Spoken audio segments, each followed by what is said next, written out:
इडल्या शिल्लक होत्या तर त्याच्यापासून छान चमचमीत असं ही फोडणीची इडली केली होती आणि तळली पण नाही आहे बरं काही. तर अशा प्रकारे ह्या इडल्या आपण कापून घ्यायच्या, बारीक बारीक स्लाइस करून घेतले. इथे एअर फ्रायर जे आहे ते मी 5 मिनिटासाठी प्रीहीट करून घेतलं होतं 180 डिग्रीला.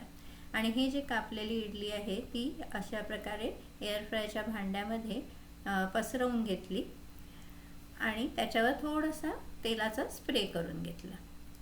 आता हे आपण एअर फ्रायरमध्ये 5 ते 7 मिनिटं आपण त्याच्यामध्ये तळून घेणार आहोत किंवा आपण त्याला बेक करून घेणार आहोत म्हणू शकतो. एअर फ्रायरमध्ये आता हे मी लावलेलं आहे.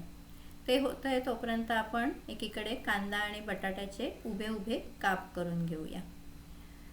आता हे एअर फ्रायर झालेलं आहे, बघूया. अरे वा, मस्तपैकी कुरकुरीत अशी ही इडली तयार झालेली आहे.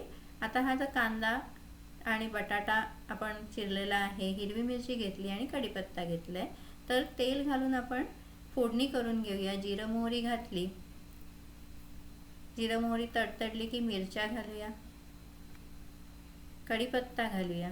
आता हे छान व्यवस्थित तळल्या गेल्या मिरच्या की त्याच्यामध्ये हळद घालू आणि कांदा आणि बटाटा घालूया. कांदा आणि बटाटा उभे उभे काप केलेले आहेत. आपण इडलीचे उभे काप केले, त्यामुळे हे सुद्धा असं उभे उभे काप केले की छान वाटतात. आता हे आपण थोडंसं परतवून घेऊ, मीठ घालून घेऊ आणि झाकण ठेवून बटाटे शिजू देऊया. साधारण 2 वाफांमध्ये बटाटे छान शिजतात. आता हे बटाटे शिजलेले आहेत, त्याच्यामध्ये आपण ज्या इडली जी फ्राय केली होती एअर फ्रायरमध्ये ती घालूया आणि सगळं व्यवस्थित मिक्स करून घेऊ आणि झाकण ठेवून वाफ आणूया. एक वाफ आणली की हलवून घ्यायचं आणि पुन्हा एक थोडीशी 2 मिनिटासाठी वाफ देऊन घ्यायची. अशा प्रकारे आपली चमचमीत अशी इडली तयार आहे. नाश्त्याला सुद्धा मस्तपैकी हा प्रकार तयार झाला.